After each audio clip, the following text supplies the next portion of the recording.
Good morning, ladies and gentlemen. Welcome to the show. April the 15th, Monday, April the 15th, 2024. Thank you for tuning in. Glad to have you guys here. You guys knew what happened over the weekend. Iran launched an attack on Israel with over 300 drones. Now, most of those drones were knocked down by the air defense system in Israel, which consists of basically 10 batteries, I guess, of the Iron Dome. And each battery has about 80 interceptors. And each one of those interceptors costs about $60,000 a piece. Now, I'm thinking to myself that each one of those incoming drones probably used between 1 and 2 interceptors, probably, to knock them out of the air. So, now the cost of those drones for Iran, I think they sell them for about $200,000 a piece when they're selling them, but they're manufacturing. They're able to manufacture those drones in Iran, and they can manufacture them for considerably less money than what they sell them for. Probably, I'm just guessing right here. Don't take this to the bank or anything, but probably between $25,000 and $50,000 is their cost to produce them. So, one of those drones is probably less money than one of the interceptors that Israel's launching from their Iron Dome system. But they have to replenish the Iron Dome system. Every time they send up one of those interceptors, from the 800 that they have, roughly, 600 to 800 of them interceptors in the Iron Dome, the entire Iron Dome system. When they deplete that Iron Dome system, they have to replenish it, and it costs a lot of money. And the same thing, with the drones over there, that Iran is going to have to get to work building more drones if they want to continue with this operation. And so, but this could move into something much larger than just drone warfare. Iran has a tremendous amount of ballistic missiles, which are much harder to stop. They travel much faster. And so this war could expand out, and heaven forbid, they get into the even larger weapons yet, the WMDs. That possibly they both have. I just don't know about Iran. I do know Israel has something that they call the Samson option. This thing could escalate out of control rather quickly once it really gets going between Israel and Iran. And so the United States right now is saying very specifically that they're expecting Israel to make a counterattack on Iran. Now, Iran has already said if Israel continues, they're going to continue in a much bigger way than what they have shown already.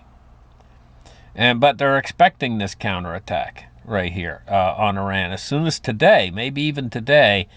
Israel, the Wall Street Journal issued a mid-morning report citing U.S. officials who predicted that Israel will quickly launch a military response on Iran, and it's expected to come as early as today. United States and Western officials anticipate that Israel will quickly respond to Iran's attacks as soon as Monday, officials said. But the officials said they hope both countries would come away with a sense of victory, giving them an off-ramp that would limit escalatory moves. Well, just don't know in this situation. This could be the beginning of this whole thing cracking open and turning into something much larger, regional war. Or this could, like they say, both countries could have an off-ramp. Well, we'll have to wait and see on that one. Moving on with more of the Israel-Iran conflict. It says, we have woke up to a new paradigm in the Middle East following the Iran-Israel escalation, an analyst says. And I happen to agree. It was already a new paradigm. Here's the thing, guys. This conflict, the roots of this conflict go back way back in time. Back to when they used to fight, they used to use slingshots thousands and thousands of years ago. That's how old this conflict is. They used to use swords, shields, slingshots. It's right in the Bible. It talks about David and Goliath. That was the story of a slingshot. This is what we're going back to. We're going back to a conflict that's so old that we didn't have weapons of mass destruction, WMDs, back in those days. But now they do. So the entire thing of the battlefield is a new paradigm. It's a new paradigm where the Middle East is not fighting with slingshots anymore. Now they're fighting with very sophisticated weapons. And these sophisticated weapons, if unleashed, could yield rivers of blood in a matter of hours, if fully unleashed. But the hatred over there is just like it was in the days when they used slingshots, bows and arrows, and maybe worse. So we're dealing with a situation that could blow out of control. Now, if it does blow out of control and rivers of blood flow, that would be the most likely time immediately after, where they wake up and they say, oh my gosh, what have we done? And they wake up and they say, okay, we're going to have a peace deal. That's the most likely time for that, is just after rivers of blood flow. But up until that point, before it, they're all cheering on the war. I mean, I saw the videos. I saw them on there. Videos of people dancing in the streets. You know? And this is the way it is before all wars. I remember a movie, Gone with the Wind, you know, and they were starting up the big war between the South and the North. And they were all excited, and they were all yipping and hollering, yippee, ha-ha, the war started between the South and the North in the United States. But that didn't last long. Once the blood starts to flow, then they realize what this is all about, really all about, and then they're crying for peace on the other side of it. That's all I'm saying. All I'm saying is they have to experience, they have to go through, they have to put themselves through the misery before then they look back and say, oh, never again. Oh, we're not going to do that again. You know, and it's like a whole generation comes along each time. Well, I could get into this and really get bogged down, but when will they ever learn that war is hell? It says the United States will not help Israel with a counteroffensive against Iran, Biden says. So in other words, they're kind of, right now, they're kind of washing their hands of this counteroffensive. President Joe Biden warned Prime Minister Benjamin Netanyahu the United States will not take part in a counteroffensive against Iran.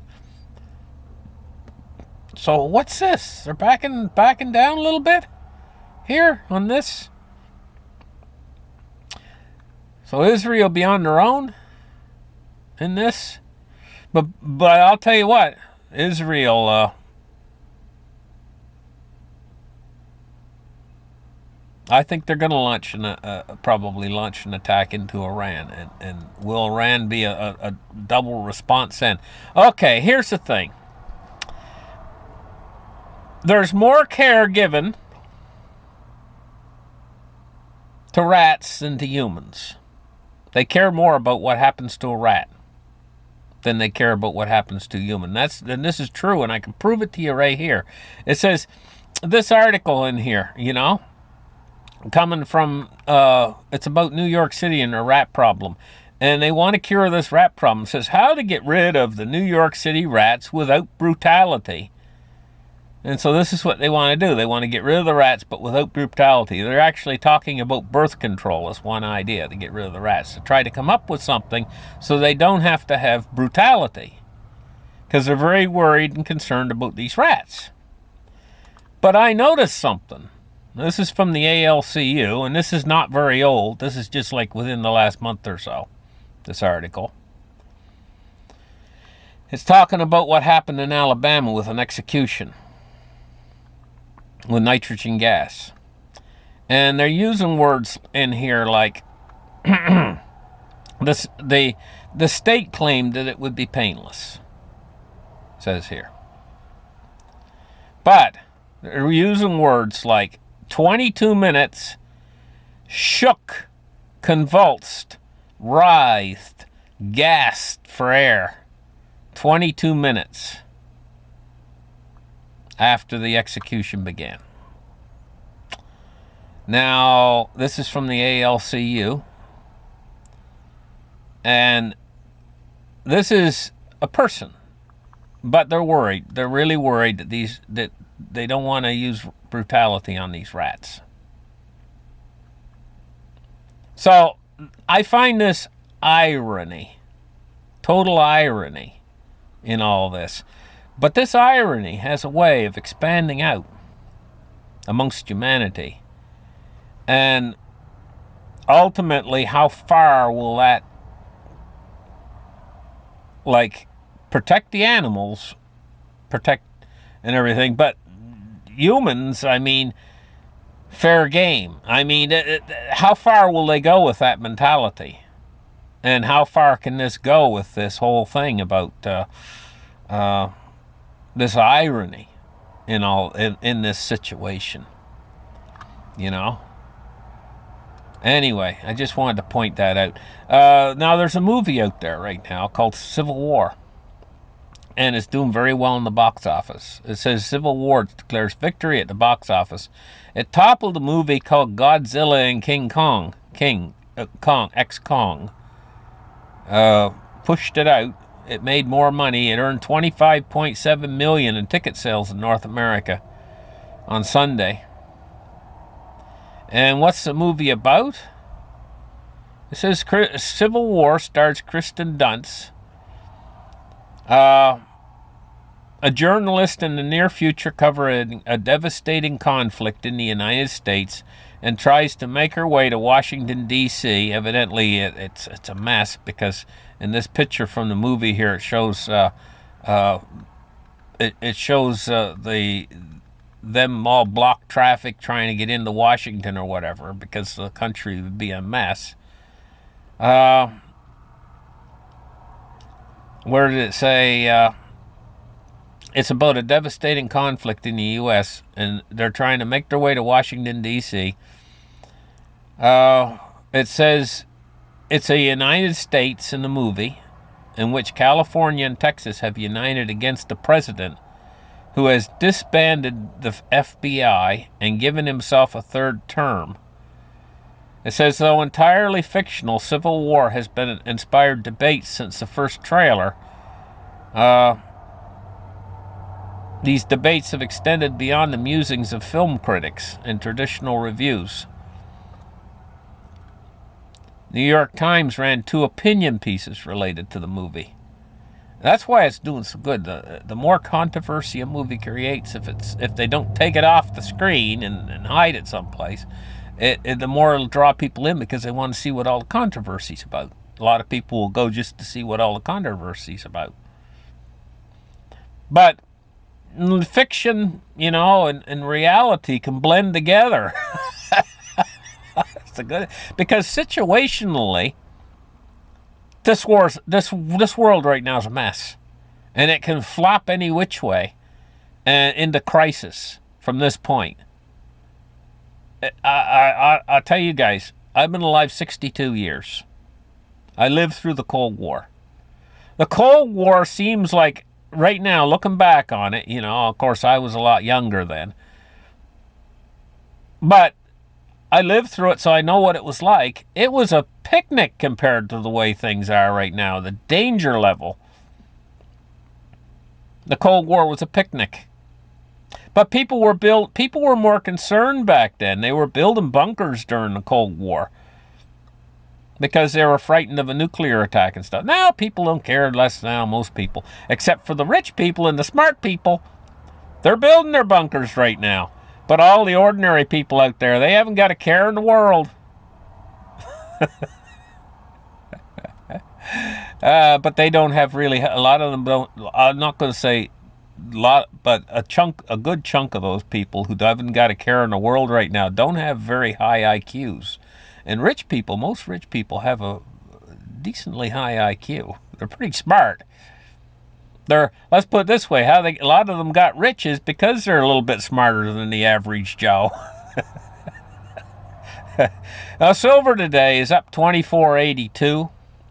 It's up 58 cents on the day so far. 68 cents, I should say, on the day so far at 28.52. You notice these moves that silver made, and it's not taking them back. It's not taking them back. And gold, too. Taking a look at gold today at 23.46. Now, I don't think the big stuff's happened on any of this yet, gold and silver. And, I said in my shows in the past, I said that gold and silver are going to take off first, but they're going to disappear. So the price is going to take off first, ahead of crypto, I said years ago. I'm still sticking by that. I'm still thinking gold and silver are going to make their move first. But the problem is allocation. You're not going to be able to buy any at a certain point. Gold and silver are going to disappear. The real physical. On both. First silver is going to be gone.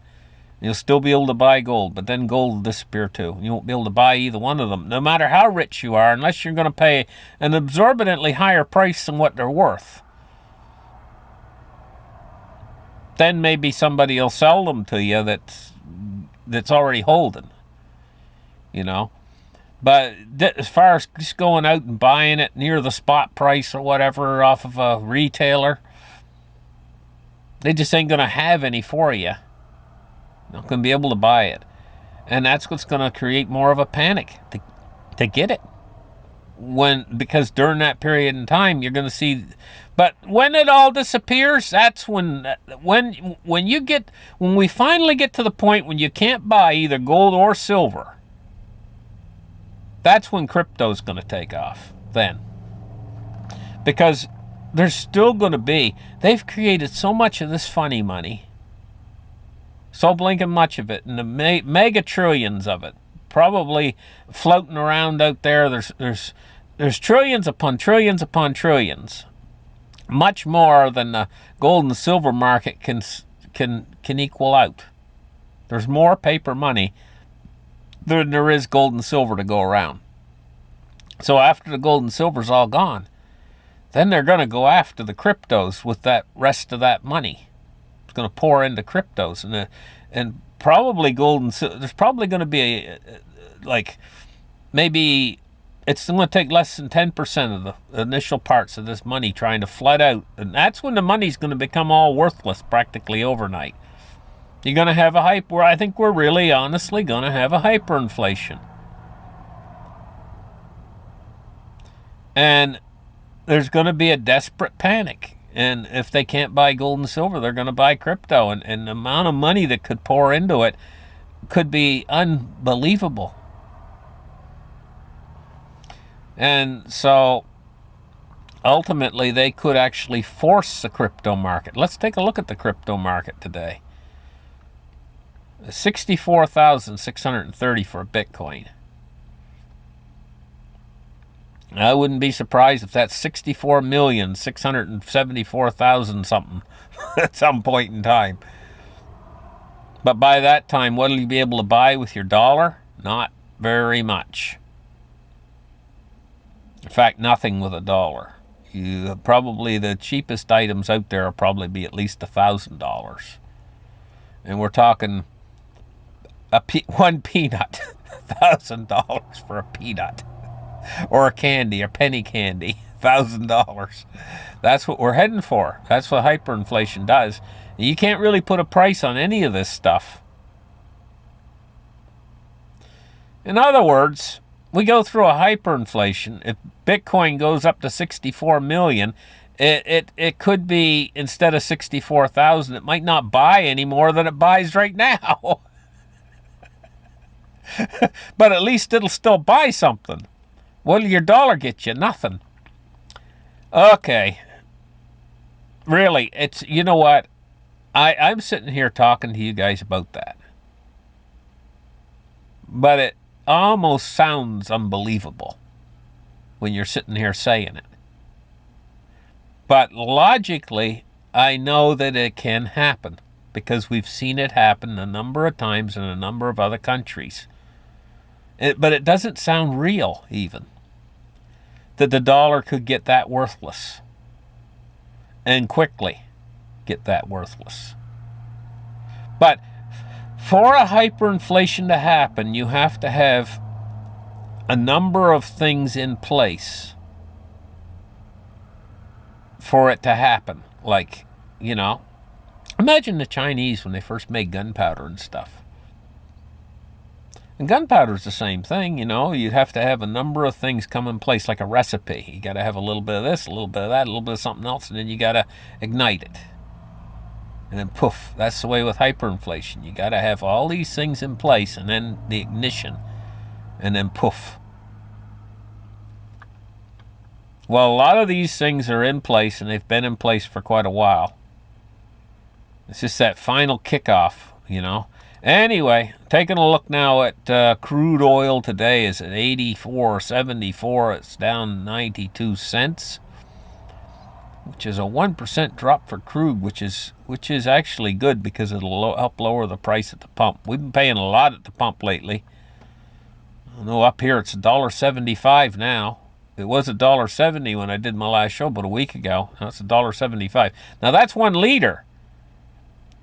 3.8 of those, I think it's 3.8 liters for a gallon.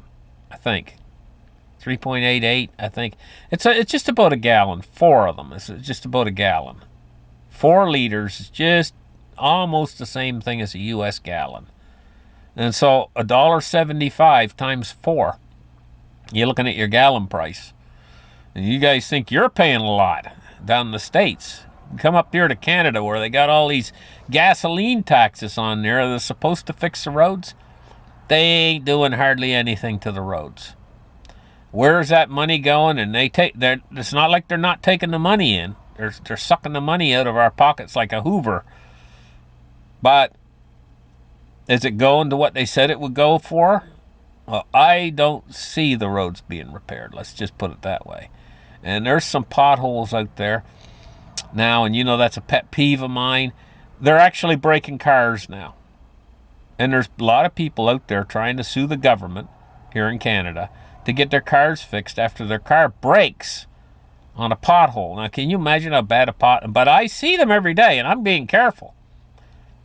I should do a show. I should go around and show you guys some of these potholes around here. Honest to God, they're 2 feet deep, some of them.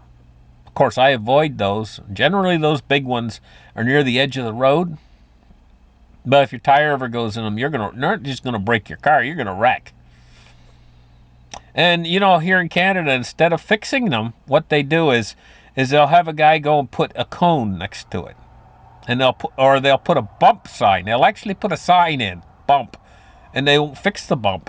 I'll take a few shovelfuls of earth. This is how crazy they are. All it would take is a few shovelfuls of earth and a little bit of asphalt to fix the bump. Right? But instead of doing that, they'll have a guy produce and make a sign that says bump, and then they'll put the sign in next to it. I'm going to tell you guys a little story about how bad it is here in Canada, how they are. This is about 10 years ago, they were putting the marker in the center of the road. You know, that stripe that goes in the center of the road that tells you if you can pass or not? The center lane thing goes down the center of the highway. So I was driving into town, and the night before, that morning, they had sprayed that stripe down the center of the road.